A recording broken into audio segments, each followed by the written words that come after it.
advised. Hey everyone, welcome to the discussion for Massive Darkness. Massive D. Massive D. I know in the first video, the run through, we said we were going to do this as a series, but we just cannot bring ourselves to actually We just fucking Still lied. hit go Energy. through. We cannot go through 10 games of this. How many games did we make it through? One? We only did one. I mean, I think people get the gist with one game. I It's think like, they do too. It's not if you just- want to grind Yeah. and you want to slowly level up and just get more efficient at killing bigger and Exactly. meaner things. Then play the whole thing. And that's the thing is like there's not a story. There's scenario based, so it's like doing 10 episodes, if they did care, all they would care about is like how we built our characters. Mm-hmm. But even that's not enough to continue to play 9 episodes. And that doesn't mean the game's bad. I like the game. But at this point, with games like Gloomhaven Mm-hmm. or City of Kings or all these extravagant dungeon crawls that are actually doing something different than just move from space to space and roll dice, it's a hard competition, I think, in my opinion, because you can't just do the same old formula anymore, or freaking Sword and Sorcery where we didn't like it at all because of the lazy story. Grunt. Done. Done. Just stand up. Done. Walk out. Well, I think it's time for me to be hitting the old dusty trail. But even then, Sword and Sorcery, what they did was they had a pretty good AI system. Even then, with their story that was lackluster and half-assed, it's still more than what this brings. Now, this company, CMON, or Come On, or Cool Mini or Not, whatever they want to be called, makes amazing games. And because they made The Others, which we played, which was about the 7 Deadly That was Sins. neat. That one's fun. Brutal, but fun. They did Rising Sun, which I think you only hate because you got screwed in the past games. Only you. Not even through other people. It was Oh, literally... you learned more rules. Sorry you got fucked again, Devin. Well, the first time was my fault. I actually put No. it in the... No, well, that was the one where I only got like one turn around. Yeah. Oh. So you not got- only That did wasn't. you... That double. wasn't just. Not only did you betray him wickedly, he also got screwed by It the was a rules. very good move. Just I some was just. DP. And then the run-through, we had the honor backwards, so his clan specifically tied to honor, and so we need to play it again, and I'll be like, Devin, let's do everything right. But so that one's really good, and then they did Arcadia Quest, Oh, my favorite. which I had, at least I had a campaign, Their kind of. campaign. I actually like Arcadia Quest better than this. So they do really, really good games. They have amazing miniatures, amazing quality, and they did do something different, kind of with the dungeon crawl, which was the darkness. Hey!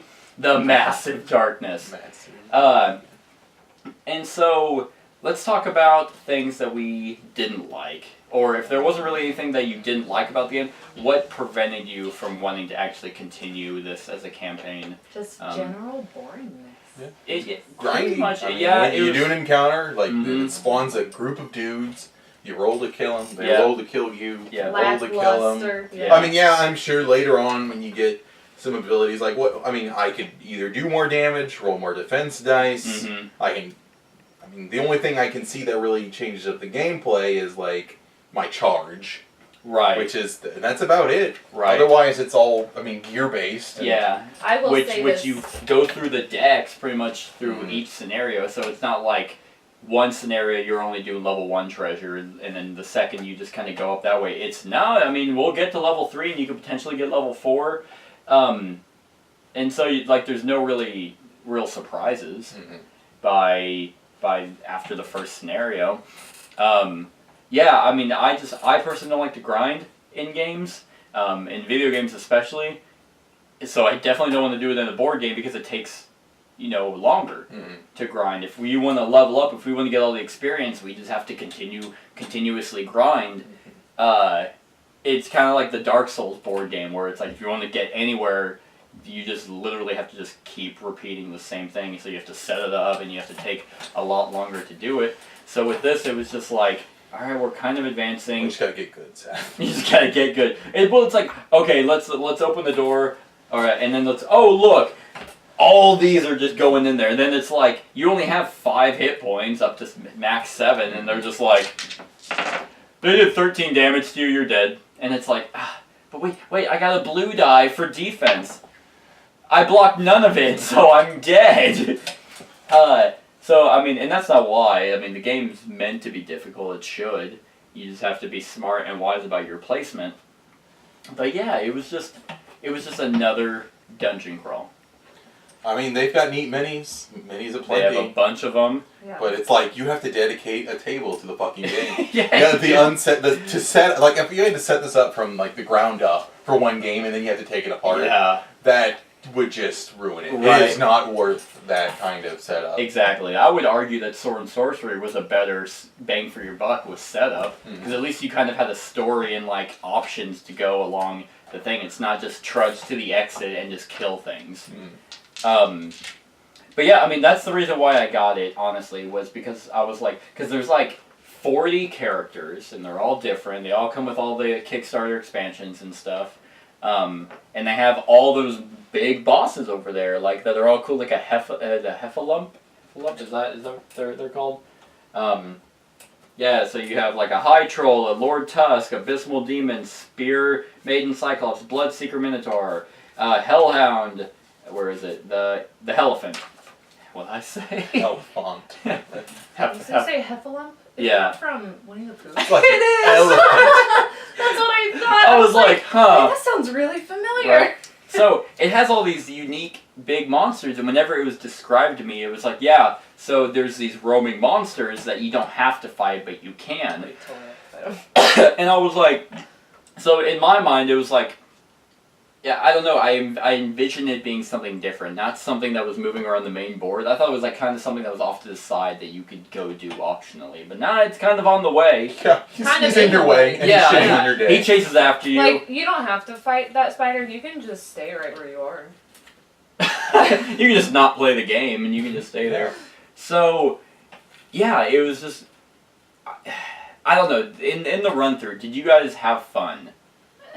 Yeah, like it was just kind of like. Did not have fun. Yeah, I wasn't like pissed off the game throughout the game. It was just kind of like, The most, all right. Yeah, the most emotion I had was just like, oh wow, they're pretty fucking strong. Yeah. Not, like, I say the main pleasure of this game is if you like, character development, like just getting stronger, gradually stronger. Which you I would get think the would be points, right up your alley. you get loot, you get stronger. Yeah, see, that's, but it's just it's like I like- said, it's gotta do it so right way. much around, so much setup, so Yeah. much time, and it's like, yeah. and then dice.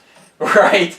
Dice happen, and Simon's well known for their dice in any game. It's basically like the others whenever we played. It's just like it's not one person rolling 3 dice, it's one person rolling a handful of dice, and then it's like the other people rolling a handful of dice, which kind of even the odds a little bit. And with this one, it's almost like if this was set up, and I was like, hey, we're going to come play this game to anyone, they'd see all this and they'd be like, this looks awesome. Right. And then you come and you play, and it's just your bog standard move and roll. It's like this does not merit, in my opinion, a innovative game. It's like, yeah, you have some cool minis, or not. And then you have a bunch of characters, but yeah, like you said, it's just like, alright, well, let's just move around and get stronger, and I couldn't imagine freaking doing 10 games of this. No. Like, we were gonna continue it and be like, oh yeah, because I was excited, and it's always weird, I'm always excited about the character development. Mm-hmm. Like, I always want to build a character up, but doing that, I'd like there to be some meat along the way, like some choices, or like what Gloomhaven offers, and that probably is actually what killed this for me. Oh. Because I like Gloomhaven so much, and it's so enriching in the storytelling and your character actually feeling like they leveled up. That I was like, why would I play this when I can in half the I can play Gloomhaven as one scenario of Gloomhaven in half the time this took. This was about 2 hours. Yeah. Of grind. Delicious. Whereas Gloomhaven, a scenario, probably including if we included setup for this, and included setup for Gloomhaven, it's still about half the time. I could complete 2 scenarios of Gloomhaven and get a like enriching experience with decisions made, with far better gameplay in my opinion, than one game of Massive Darkness. Yeah, no dice. And there's no dice. It's all in your hand. Well, the cards that. Well, the cards you still have all in your hand, and you get to choose. No, I meant like the effect. Oh, the So attack you add the modifier, minus, yeah. But that can be that's mitigated. Like as you level up, you Right. can just take. It's like by the I would imagine by the end of like, not really the game, but by your character's lifespan, pretty much till they retire, there's like no misses. Like they're just like fucking constantly doing a shit ton of damage. Triple crit. Pretty much. So that was pretty much. There's nothing wrong with the game.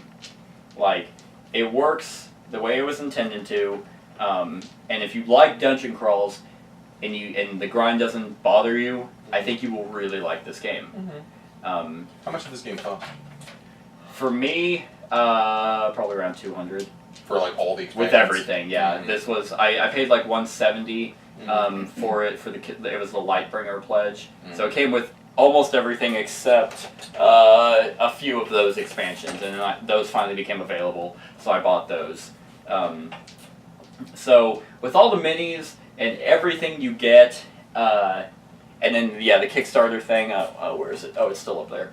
You know, it's a separate quest line, so it's not just 10 scenarios. You get, I think, an additional 5. IRL DLC. Pretty much. You get an additional 5 more characters. So even if you wanted to do scenarios, you could always play a different character.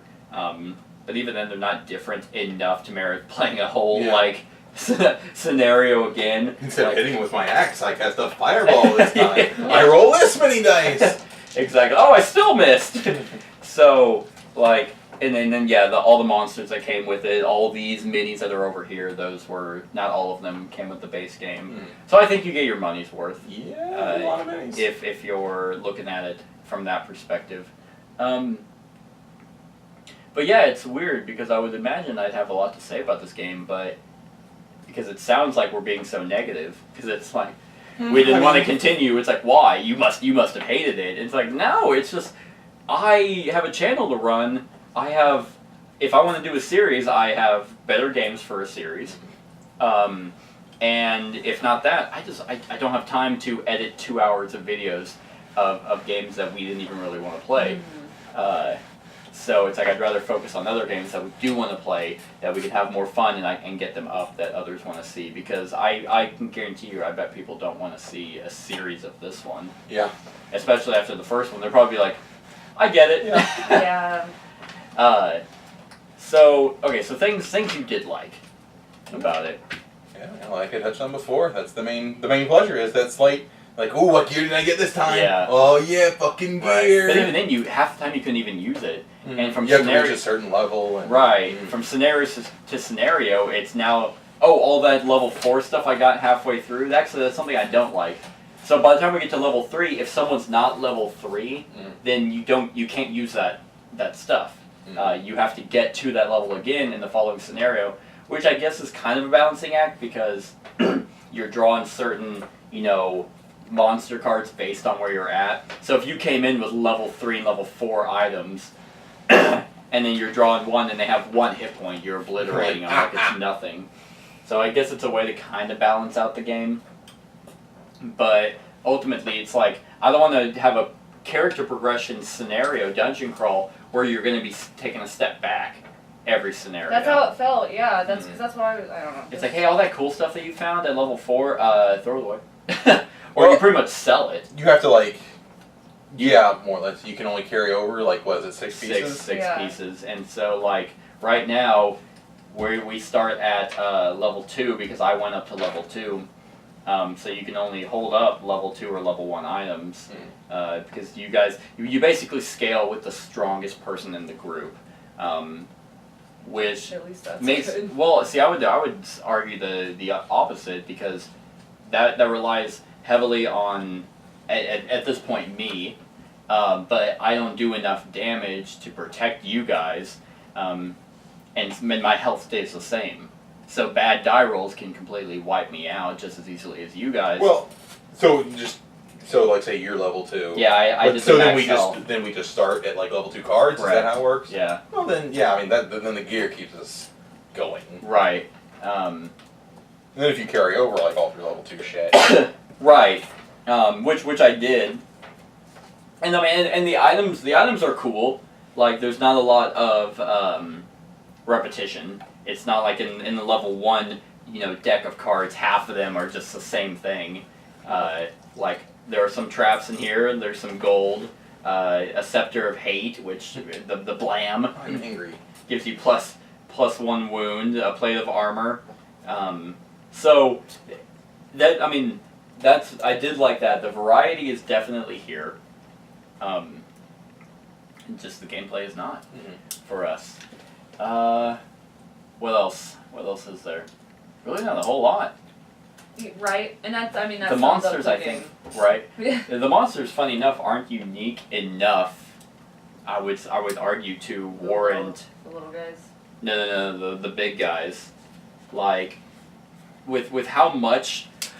I mean, they look cool on the board, and whenever we had the Reptosaurus Rex, come down the hallway, that was thematic and kind of cool.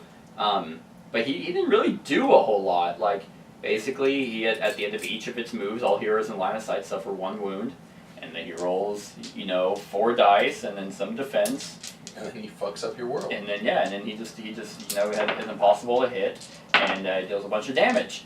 But that's the greater roaming monster, which they don't show up till later. Yeah, like I really don't have a whole lot to say about it. I'm trying to think. Right. For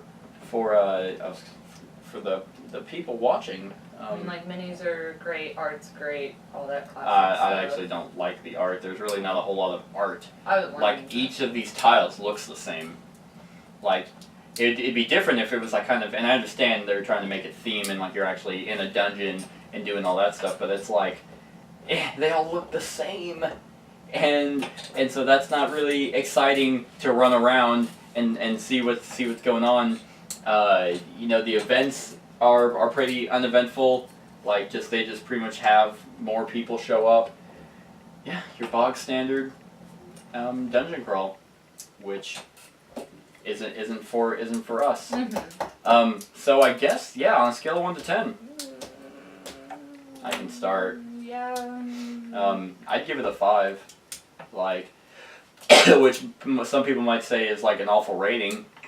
My scale is 10 is perfection, 1 is you can't even play it, or it's just so shitty for this day and age, and 5 is average. Yeah. I would call it an average game. Yeah. Because if this came out a couple of years ago, this would be revolutionary.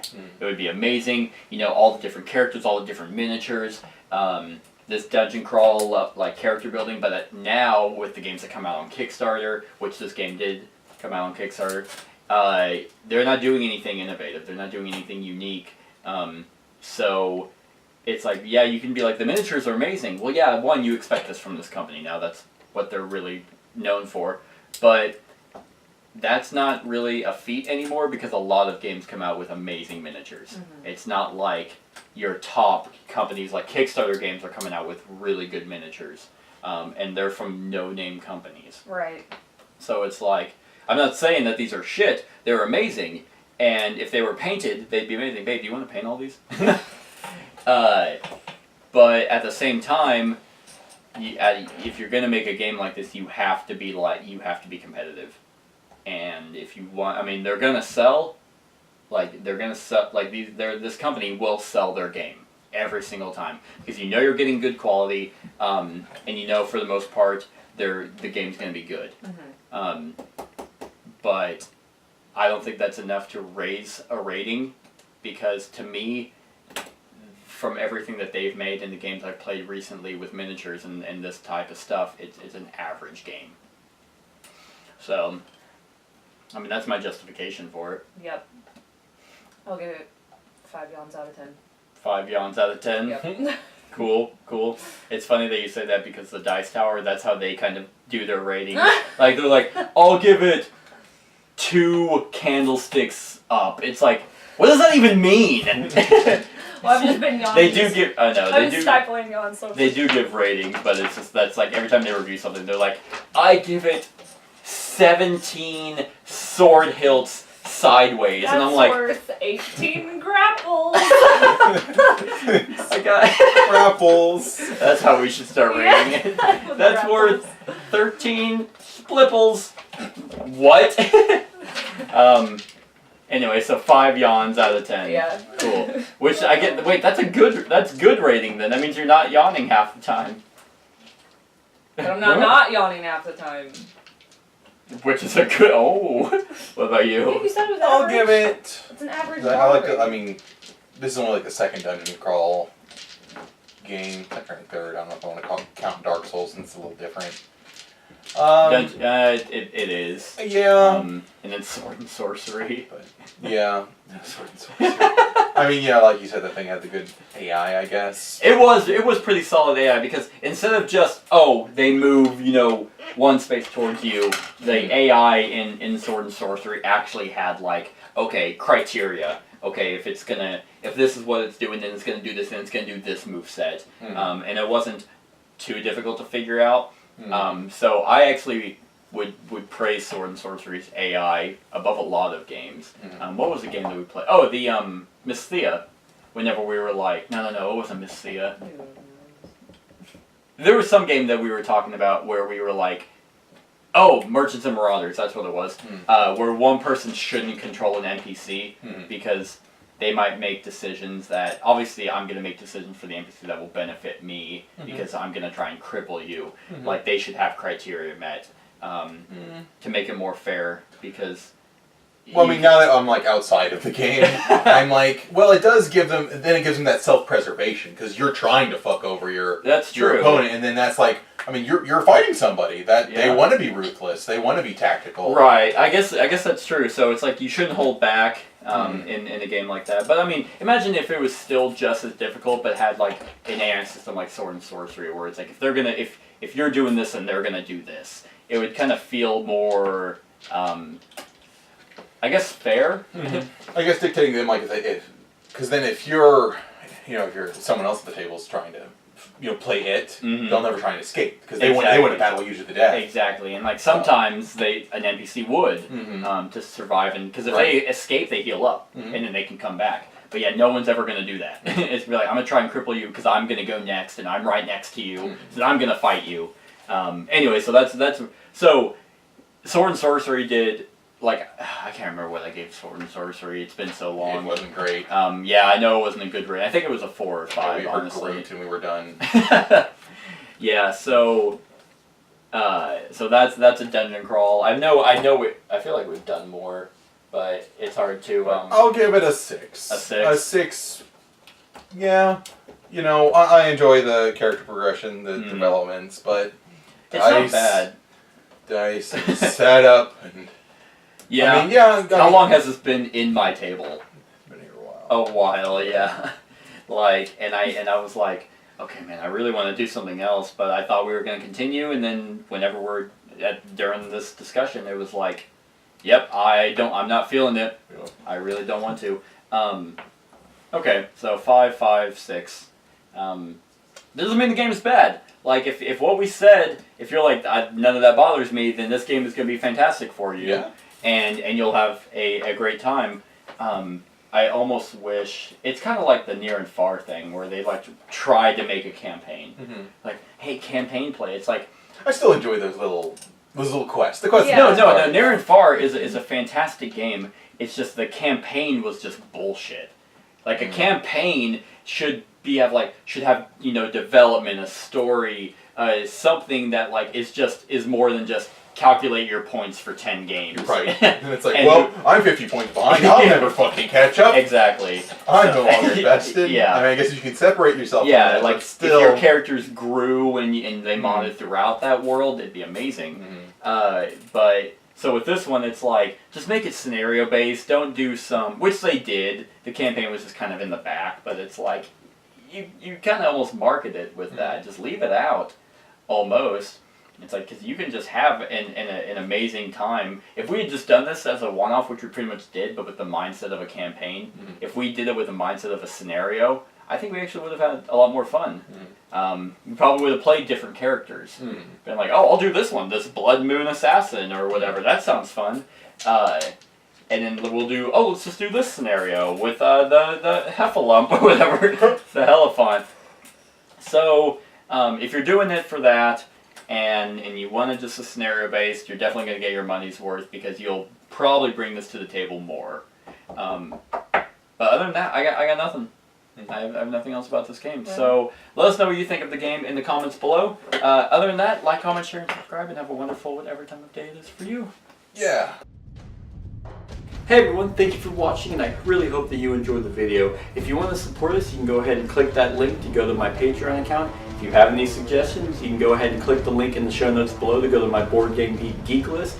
Other than that, like, comment, share, and subscribe, and have a wonderful whatever time of day it is for you.